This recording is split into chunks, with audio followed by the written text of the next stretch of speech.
That leads to this integrated information theory. So because with 15 or 40 minutes, it's impossible to explain this. I'll just really go very, superficial things.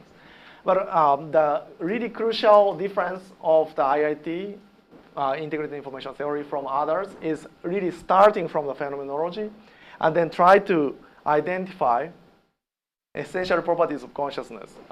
At the moment, Tononi, who proposed this theory, identifies existence. Consciousness exists, and so consciousness is composed of various different kind of experience contents, and it is very informative and it's highly integrated. Always experience one, and it excludes different kinds of spatial or temporal scale of experience. And these 5 so-called phenomenological axioms are probably necessary and sufficient to explain the entire phenomenology. That's his claim.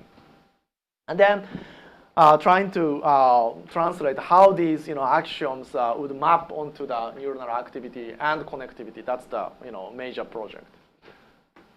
So information and integration. That's 2 things are most important. And information should be understood in a very different way than the other kind of neuroscientific ways. It is information for the system, so it may not be easy to observe from outside, and it is the information for the system. What do I mean by that? So in the case of the photodiode, which is likely to be unconscious, it has information in the sense on or off states, from outside point of view.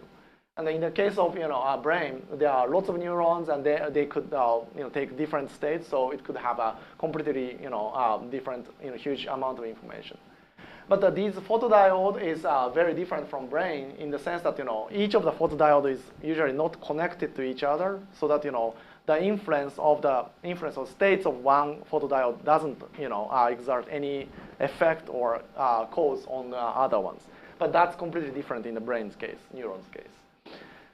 So the state difference has to cause the difference of the other, and its state has to be influenced by others. That's the meaning of the integrated information. I know it's very different. I'm not really explaining really well at the moment, but just skip. And if you accept this theory, then there are lots of nice things in terms of explanatory power. One is that why cerebellum is not really related to consciousness. IIT explains that it is composed of lots of small modules in the parallel, as Doya-san said, and it integrates the information in itself, but it has a structure that is really ideal to reduce integrated information. It can be considered as small bits of things that is not integrated as a whole. Maybe that's the reason why cerebellum is nothing to do with the consciousness. On the other hand, some complex structure like this, which is similar potentially to cerebral thalamocortical system, integrates the information really well. You can't cut the system in any way, obvious way. But input from other areas like retina or V1 and things like that seems to be unidirectionally contributing to this central complex, and that will not contribute to consciousness according to this. Similar for motor area. Anything that just receives the output from the central complex does not contribute to it. And in the case of the split brain, it's one of the most enigmatic finding in the consciousness study. If you cut the cerebellum at the corpus callosum, consciousness splits into 2. And this theory also thinks that if you split the central complex into 2, then 2 independent consciousness can actually emerge, because each of them can support a huge amount of the integrated information in its own.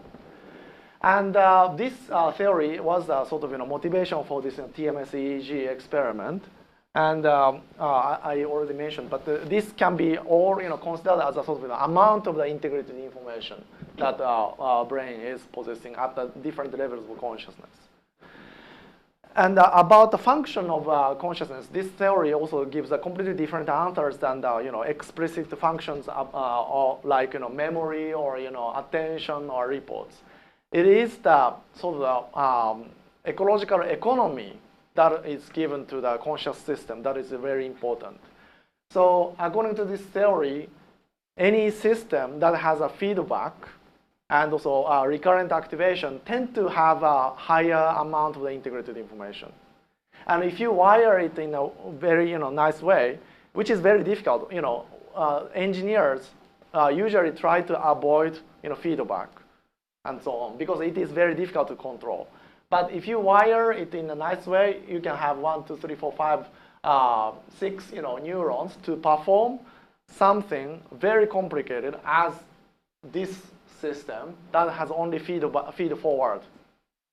And for these two network, if you give an input, on left and right side, light, let's say, and then this is a motor output, right motor and the left motor, sequence of the input given to these two systems is identical, and the output is also identical. So from a functionalist point of view, or people who want to achieve some functions, be it an attention or memory or classification or game performance or whatever, eventually you can make a really clever trick to create something like this always. But evolution probably chose to find some solution like this, which is more economical, and that happened to have this consciousness. That's the view. Yes. And the concepts, 17 and 0. This concept is the number of integrated information that cannot be reduced into small things. That I'll explain probably in the 5 p.m. I guess. Yeah. So if you make a robot with this architecture, is the robot already conscious? That's one claim from this theory. Yes. Yes. So from the point of view of advantages, I mean, one way to think about the way that these two pictures can be qualitatively different rather than just different in terms of the efficiency of the encoding is if I wanted to make the task bigger and bigger and bigger and bigger, and I want to make the task arbitrarily big, it may be that in one case I basically need something which becomes larger than the universe very quickly, and in the other case I can still do it with 300 objects. So what the asymptotic behaviors of the feedback system versus the feed-forward system, things like that, that might be a way to take things that seem like they're just sort of incremental differences and turn them into sharp boundaries. Very interesting. And I look forward to that kind of argument through the summer school. And Dro has been also working on this kind of thing, so you might also want to talk about that kind of ideas. But remember that our brain is not like this only. As I've been arguing, cerebellum, really, 4 times more neurons in the brain is probably something like this.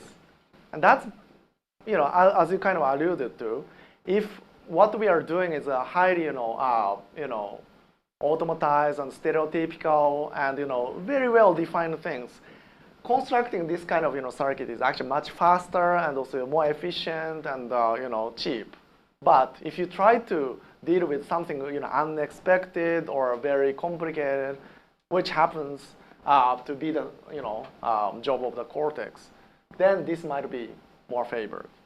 And also then the question is, is the insect's brain like this, more like this or that, or is part of the insect's brain maybe like this? Things like that can be addressed as well. Yes. Just to make sure, you said that the cerebellum is integrated, but as a whole in the brain is more feed forward. Is Yes. What you said, right? Yes. Okay. Yes. It's not like completely like this. If it's purely feed forward, then this thing becomes 0. And another question that leads to this is that this theory has a lot of interesting ideas, but also it has also weird kind of consequences. One of that is that any kind of system that has some integration of information should be conscious to some extent in that sense. Like your gut. It's governed by gasoteric nervous system. It contains many neurons, and in itself, it should have some kind of integrated information. So, inside you, there might be some kind of consciousness which you can't experience directly. And cerebellum can be also something like that. It has a small bits of consciousness in itself, but you never experience. So, how much time? minutes. 3 minutes. All right, so I'll just tell you what we are doing as well. In my lab, we are actually interested in this theory, and we are trying to test some of the idea that comes from this theory. One is that this integrated information, if it's true, integrated information theory, if it's true, then if we measure that directly in the cortex under the awake versus loss of consciousness, the amount of the phi should be decreased. That's one prediction that we are testing.